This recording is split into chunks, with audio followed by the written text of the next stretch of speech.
Do you know that in China, on some days, you shouldn't go out at night, you can't wash your hair or throw out the trash, and you shouldn't invite a couple to sleep at your place?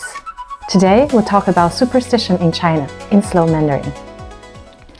今天的主题是迷信。这个话题其实挺难的，因为在不同的地区有不同的迷信。比如说，我是四川人，有很多广东的迷信我从来没有听说过。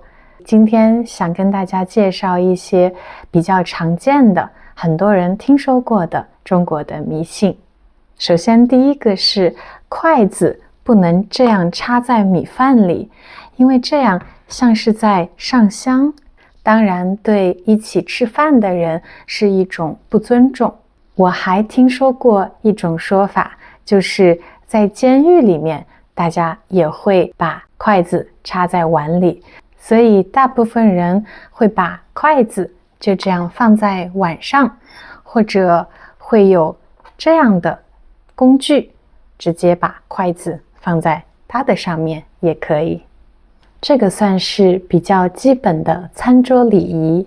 第二个是春节期间有非常非常多的迷信，这个根本说不完，有太多了。因为春节是中国人一年当中最重要的节日，有非常多传统和习俗。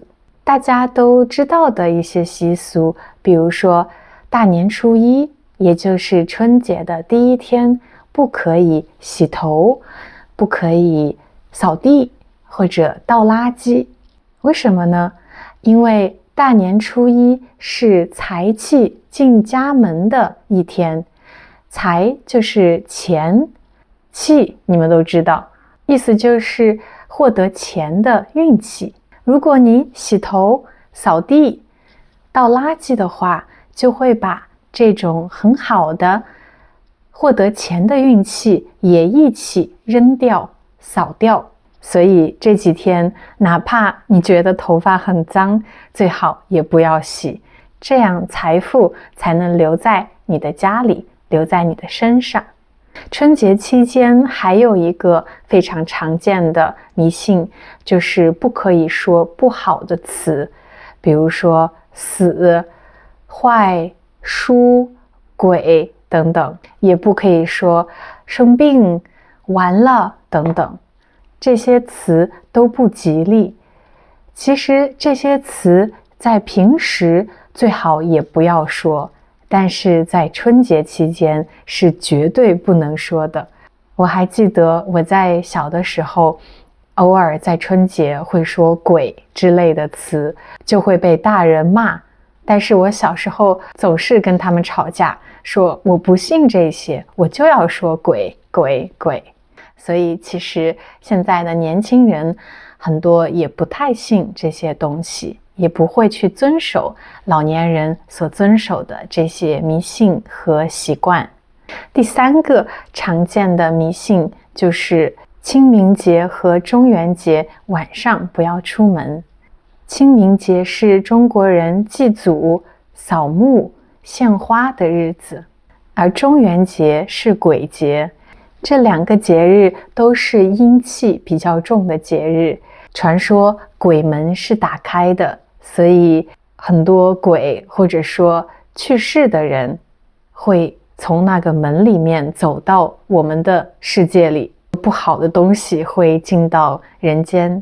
前几天是清明节，我姥姥问我，你们在德国也会过清明节吗？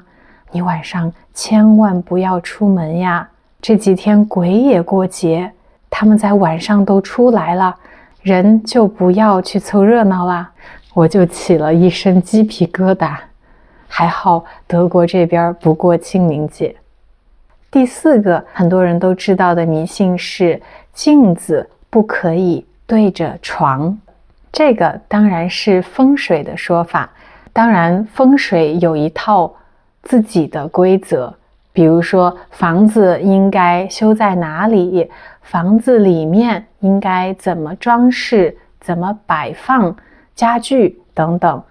最常见的就是你的房间里面镜子不可以正对你的床。有一种说法是，人半夜醒来的时候是不太清醒的，还不知道自己醒了，不知道自己在哪儿。如果从镜子里面突然看到自己的样子或者影子，会被吓到。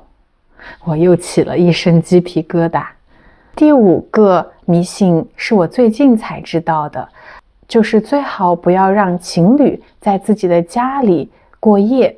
我之前都不知道，是最近我想邀请我的情侣朋友到我家来住的时候，我妈妈和姥姥都很生气。他们说，你怎么能让情侣在你家里住呢？这样会影响你的运气。我才知道原来还有这个迷信。所以如果你和你的伴侣想要去中国人朋友家里住的话，如果被拒绝，很可能是这个原因。第6个常见的迷信就是不能翻鱼，就是吃饭的时候不可以把鱼翻到另一面去。为什么呢？尤其是沿海的地方，有很多人或者他们的亲戚朋友会打鱼出海，而翻鱼就像是船翻了的感觉，也是很不吉利的。但是在不沿海的中国内陆的地方就不太有这个迷信。比如我是四川人，我们那边就无所谓，翻鱼都没有关系。比如说我在和朋友一起吃饭的时候，有时候朋友会问，我们可以翻鱼吗？如果所有人不介意的话，我们才翻。如果有人说不可以，我们家有人在出海，不可以翻鱼，有人相信这个迷信的话，那就不能翻鱼。但每次我都会说，我家没有船，随便翻，我不介意，没关系。最后一个是我从小就听说，但一直也不知道为什么的迷信，就是在房间里面不可以打伞。很多人说在房间里面打伞会长不高，或者会让你的运气变得不好，但说实话我也不是特别的信。